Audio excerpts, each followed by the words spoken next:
Recently USA में एक official dinner के दौरान एक मेजर सिक्योरिटी ब्रीच सामने आया, जहां प्रेसिडेंट ट्रंप से कुछ ही दूरी पर मल्टीपल गनशॉट्स फायर किए गए। ये डिनर एक हाई प्रोफाइल इवेंट था जहां sitting US president Donald Trump, top journalist और भी कई इंपॉर्टेंट पॉलिटिकल लीडरशिप एक ही वेन्यू पर प्रेजेंट थी। अब एग्जैक्टली हुआ क्या कि जब ये डिनर चल रहा था, इसी दौरान होटल के लॉबी एरिया में एक आदमी ने मल्टीपल गनशॉट्स फायर किए। जैसे ही गनशॉट्स की आवाज आई, यूएस सीक्रेट सर्विस ने इमीडिएटली रिस्पॉन्स लिया और डोनाल्ड ट्रंप, जो उस वक्त हेड टेबल पर बैठे हुए थे, उन्हें इंस्टेंटली कवर करके सेफली बाहर निकाल लिया गया। यहाँ आप इसका वीडियो भी देख सकते हैं। रिपोर्ट्स के अकॉर्डिंग किसी भी तरह की कोई इंजरी रिपोर्ट नहीं हुई है। सभी पॉलिटिकल लीडरशिप और प्रेसिडेंट ट्रंप को सेफली बाहर निकाल लिया गया था। शूटर को भी वहीं पर डिटेन कर लिया गया और बाद में प्रेसिडेंट ट्रंप ने खुद भी इस इंसिडेंट से रिलेटेड काफी फोटोज और वीडियो शेयर किए। एंड अगर मैं बात करूं ये जो डिनर ऑर्गेनाइज किया गया था, ये पूरा इवेंट था क्या, तो देखो इस पूरे इवेंट का नाम है व्हाइट हाउस कोरेस्पोंडेंट्स डिनर। ये कोई नया इवेंट नहीं है, ये एक सेंचुरी से भी ज्यादा पुराना ट्रेडिशन है। 1921 में इसे स्टार्ट किया गया था। उस टाइम पर इसका पर्पस काफी सिंपल था,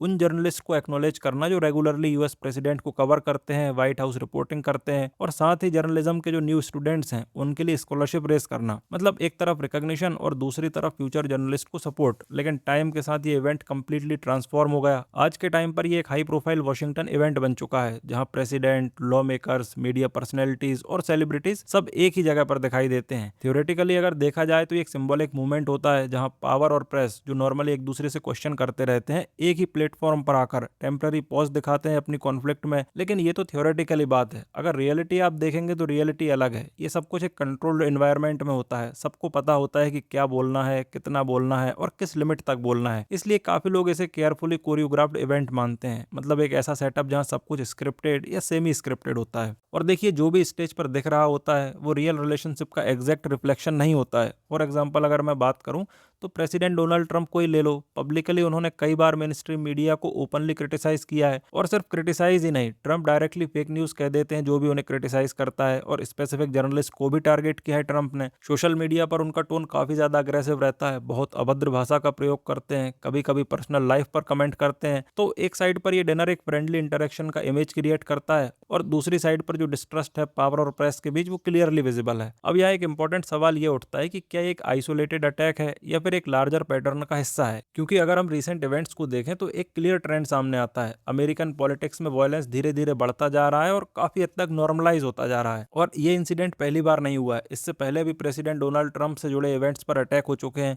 आपको याद हो तो 2024 में एक कैंपेन रैली के दौरान भी ट्रंप पर अटैक हुआ था, जिसमें ट्रंप बाल बाल बचे थे। इसके बाद सितंबर 2024 में फ्लोरिडा में ट्रंप इंटरनेशनल गोल्फ क्लब के पास एक सस्पेक्ट को अरेस्ट किया गया, जिसके पास एक राइफल थी और वो फेंस लाइन के पास कंसील करके बैठा हुआ था। हालांकि ये अटैक एग्जीक्यूट होने से पहले ही उसे पकड़ लिया गया, लेकिन इंटेंट क्लियर था। और फिर लास्ट ईयर चार्ली कर्क को शूट कर दिया गया था एक कैंपस इवेंट के दौरान। शूटर एक 22 साल का लड़का था, जिसकी ऑनलाइन एक्सट्रीमिस्ट हिस्ट्री डॉक्यूमेंटेड है। तो जब हम इस इंसिडेंट को देखते हैं तो ये अलग से शॉकिंग नहीं लगता है, ये एक पैटर्न का कंटिन्यूएशन लगता है। एंड देखिए, यहाँ एक और चीज़ है जो इग्नोर नहीं की जा सकती, और वो है ट्रंप की सिक्योरिटी का ब्रॉडर कॉन्टेक्स्ट। आई मीन जो ईरान का एंगल बार बार डिस्कशन में ऑटोमेटिकली आ जाता है, उसकी बात कर रहा हूँ मैं। पिछले कुछ सालों में ऐसे सिग्नल्स मिलते रहे हैं कि ट्रंप एक हाई रिस्क टारगेट हो सकते हैं। एजेंसीज हर डिटेल पब्लिक में नहीं डालती, लेकिन टाइम टू टाइम रिपोर्ट्स सामने आती रहती हैं। उनसे इतना क्लियर है कि ये कोई हाइपोथेटिकल या इमेजिनरी थ्रेट नहीं है, ये एक रियल और ऑनगोइंग कंसर्न है। ट्रंप खुद भी इस चीज को लाइटली नहीं लेते। उन्होंने मल्टीपल बार डायरेक्टली ईरान को वार्न किया है, और उनकी लैंग्वेज काफ़ी स्ट्रॉन्ग रही है।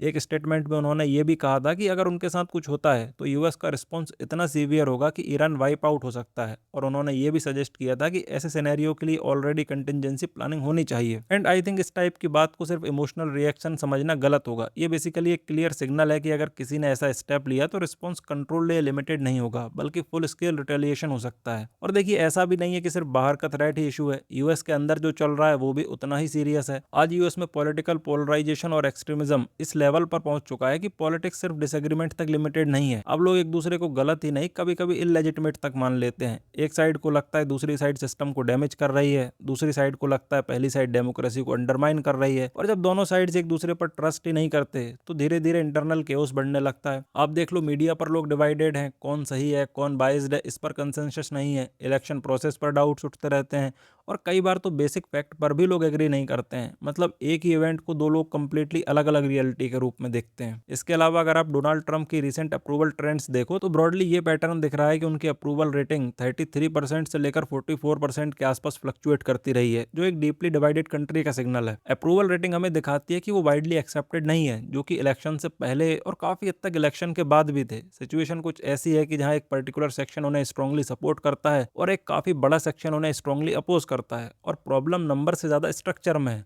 देखिए, बीच का जो मॉडरेट या न्यूट्रल वोटर होता है वो धीरे धीरे कम होता जा रहा है, और जब बीच का स्पेस कम होता है तो पॉलिटिक्स धीरे धीरे दो एक्सट्रीम्स में शिफ्ट हो जाती है। फिर कॉम्प्रोमाइज मुश्किल हो जाता है और कन्फ्रंट्रेशन नॉर्मल हो जाता है, एंड ये चीज लोगों के बिहेवियर में भी रिफ्लेक्ट होने लगती है। तो बेसिकली अगर आप ये सारी चीजें एक साथ देखो तो एक सिचुएशन बन रही है जहां चीजें ऑलरेडी अंदर से टेंस्ड हैं और बाहर से टेंशंस भी एग्जिस्ट कर रही हैं, स्पेशली ईरान के साथ, और इसके बीच एक ऐसा लीडर है जिसके अराउंड थ्रेट परसेप्शन भी हाई है। तो अगर फ्यूचर में मान लीजिए हाइपोथेटिकली कोई सीरियस अटैक सक्सेसफुल हो जाता है तो वो इंस्टेंटली एक नेशनल लेवल क्राइसिस बन जाएगा, जहां सिक्योरिटी, पॉलिटिक्स और जियो पॉलिटिक्स तीनों एक साथ एक्टिवेट हो जाएंगे। तुरंत सवाल उठेंगे, किसने किया, क्यों किया, क्या ये इंडिविजुअल एक्ट है या किसी नेटवर्क का पार्ट था, और सबसे इंपॉर्टेंट, क्या इसके पीछे कोई एक्सटर्नल लिंक हो सकता है। देखिए, प्रॉब्लम यहाँ ये है कि ऐसे केसेस में क्लैरिटी तुरंत नहीं मिलती, इन्वेस्टिगेशन को टाइम लगता है, लेकिन पब्लिक रिएक्शन और पॉलिटिकल प्रेशर तुरंत बिल्ड हो जाता है, और कई बार डिसीजंस उस स्टेज पर लिए जाते हैं जब पिक्चर अभी इनकम्प्लीट होती है। और अगर किसी भी रीजन से सस्पिशियन एक्सटर्नल डायरेक्शन में शिफ्ट होता है, जैसे ईरान की तरफ, तो चाहे बाद में वो प्रूव हो या ना हो वो अलग बात है, लेकिन उसका इमीडिएट इम्पैक्ट नेगेटिव हो सकता है। इसीलिए ये जो इंसिडेंट है उसे सिर्फ एक आइसोलेटेड सिक्योरिटी ब्रीच के रूप में देखना थोड़ा सा इनकम्प्लीट होगा।